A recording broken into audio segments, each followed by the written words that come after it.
ಅರೆ ಕಡಿಮೆ ಹಾಕು ಆದ್ರೆ ಅಸಲಿ ಹಾಕು. MDH ಕಾಶ್ಮೀರಿ ಕೆಂಪು ಮೆಣಸಿನ ಪೌಡರ್. MDH.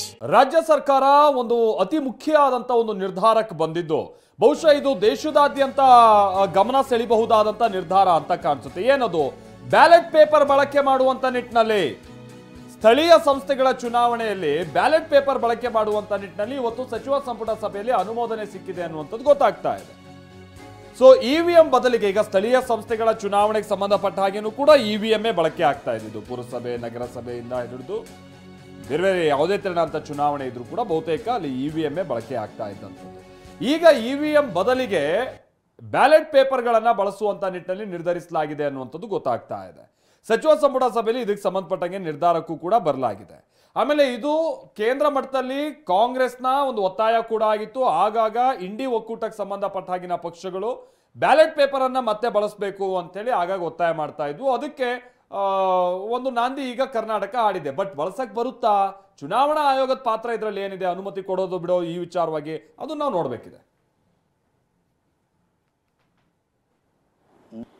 ಮುಂಬರುವ ಎಲ್ಲ ಸ್ಥಳೀಯ ಸಂಸ್ಥೆಗಳಲ್ಲಿ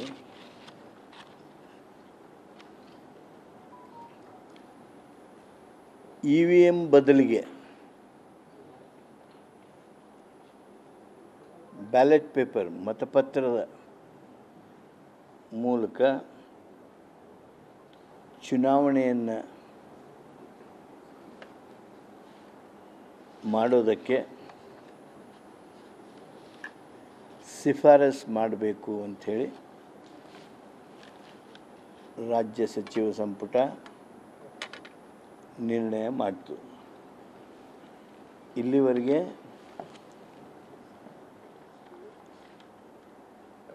the procedure what was followed earlier, ನಾವು ಅಸೆಂಬ್ಲಿ ಚುನಾವಣೆಯಿಂದ ತೊಗೊಂಡ್ಬಿಡ್ತಿದ್ವಿ, ಅದನ್ನು ಮತದಾರ ಪಟ್ಟಿ ಅಂತ ಹಿಡಿತಿದ್ವಿ. ಈಗ ಅವ್ರು ಯಾವ ಬೇಸ್ ಬೇಕೋ ಅವರು ಆ ಬೇಸ್ ಹಿಡ್ಕೋಬೋದು. ಅದನ್ನು ಸಂಪೂರ್ಣ ಪರಿಷ್ಕರಣೆ ಮಾಡೋದು. ಸಚಿವ HK ಪಾಟೀಲ್ ಅವರು ಇವತ್ತು ಸಚಿವ ಸಂಪುಟ ಸಭೆಯ ಬಳಿಕ ಕೊಟ್ಟಿರುವಂತ ಮಾಹಿತಿ. ಪ್ರಸನ್ನ ನಮ್ಗೆ ಇದಕ್ಕೆ ಸಂಬಂಧಪಟ್ಟಂಗೆ ಮತ್ತಷ್ಟು ಡೀಟೇಲ್ಸ್ ಅನ್ನ ಕೊಡ್ತಾರೆ. ಪ್ರಸನ್ನ, ಈಗ HK ಪಾಟೀಲ್ ಅವರು ಹೇಳ್ತಾ ಇರೋ ಪ್ರಕಾರವಾಗಿ ನಾವು ಶಿಫಾರಸ್ ಮಾಡೋದಕ್ಕೆ ಅಂದ್ರೆ ಶಿಫಾರಸ್ ಯಾರಿಗೆ? ಇವರು ಚುನಾವಣಾ ಆಯೋಗಕ್ಕೆ ಮಾಡ್ತಾರ? ಅಕಸ್ಮಾತ್ ಸರ್ಕಾರ ಇಂಥ ನಿರ್ಧಾರಕ್ಕೆ ಬಂದರೂ ಕೂಡ ಚುನಾವಣಾ ಆಯೋಗದ ಪಾತ್ರ ಇದರಲ್ಲಿ ಏನಿರುತ್ತೆ? ಅನುಮೋದಿಸುವಂಥದ್ದು ಅಥವಾ ಅನುಮೋದಿಸದೇ ಇರುವಂಥದ್ದು? ಈ ಹಕ್ಕು ಚುನಾವಣಾ ಆಯೋಗ ಈ ಸ್ಥಳೀಯ ಸಂಸ್ಥೆಗಳ ಚುನಾವಣೆಗೆ ಸಂಬಂಧಪಟ್ಟ ಹಾಗೇನೂ ಇದೆಯಾ? ಏನ್ ಕತೆ ಈ ನಿರ್ಧಾರಕ್ಕೆ ಸಂಬಂಧಪಟ್ಟ ಹಾಗೆ ಇನ್ ಅಂಡ್ ಔಟ್ ಮಾಹಿತಿ ಗೊತ್ತಾಗ್ತಾ ಇರೋದು ಪ್ರಸನ್ನ?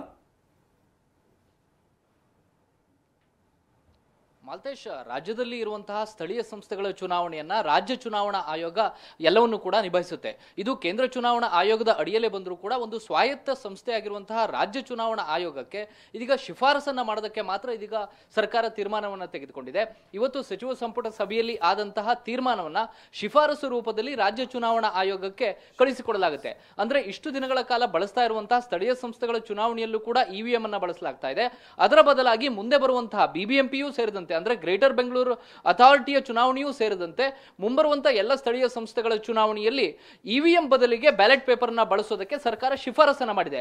ಈ ಶಿಫಾರಸನ್ನ ರಾಜ್ಯ ಚುನಾವಣಾ ಆಯೋಗ ತಿರಸ್ಕಾರವನ್ನು ಕೂಡ ಮಾಡಬಹುದು, ಅಥವಾ ಕೇಂದ್ರದ ಚುನಾವಣಾ ಆಯೋಗದ ವರದಿಯನ್ನು ಕೂಡ ಪಡೆದುಕೊಂಡು ಅಥವಾ ಅದರ ಸೂಕ್ತ ನಿರ್ದೇಶನವನ್ನು ಪಡೆದುಕೊಂಡು ಮುಂದಿನ ತೀರ್ಮಾನವನ್ನ ರಾಜ್ಯ ಚುನಾವಣಾ ಆಯೋಗ ಮಾಡಬಹುದು. ಇದು ಅಂತಿಮ ನಿರ್ಧಾರ ಅಲ್ಲ.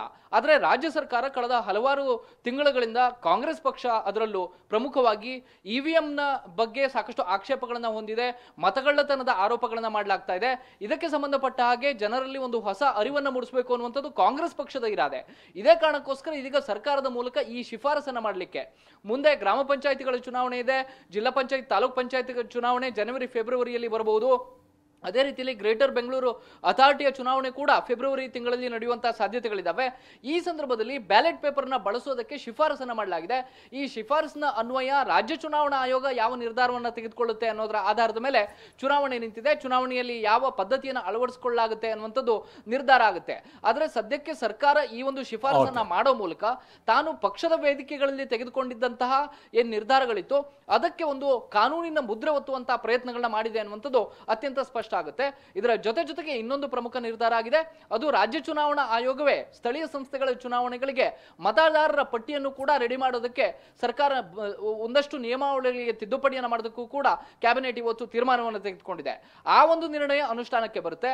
ಆದ್ರೆ ಇವಿಎಂ ಬದಲಿಗೆ ಬ್ಯಾಲೆಟ್ ಪೇಪರ್ನ ಮಾಡಬೇಕು ಅನ್ನುವಂಥದ್ದು ಇದೀಗ ಸರ್ಕಾರದ ಶಿಫಾರಸು. ಆ ಶಿಫಾರಸ್ನ ರಾಜ್ಯ ಚುನಾವಣಾ ಆಯೋಗ ಹೇಗೆ ಸ್ವೀಕಾರ ಮಾಡುತ್ತೆ ಅನ್ನುವಂಥದ್ದನ್ನ ಮುಂದಿನ ದಿನಗಳಲ್ಲಿ ಕಾದು ನೋಡ್ಬೇಕಾಗುತ್ತೆ. Malatesh, okay, thank you Prasanna. MDH ನ ಕಿಚನ್ ಅಲ್ಲಿದ್ರೆ ನಾವು ಎಲ್ಲವನ್ನು ಮಾಡಬಹುದು. ಬೆಂಗನ್ ಕಾ ಬರ್ತಾ, ಆಲೂ ಗೋಬಿ, ಭಿಂಡಿ ಮಸಾಲಾ, ಇನ್ನೂ ಬಹಳಷ್ಟು. MDH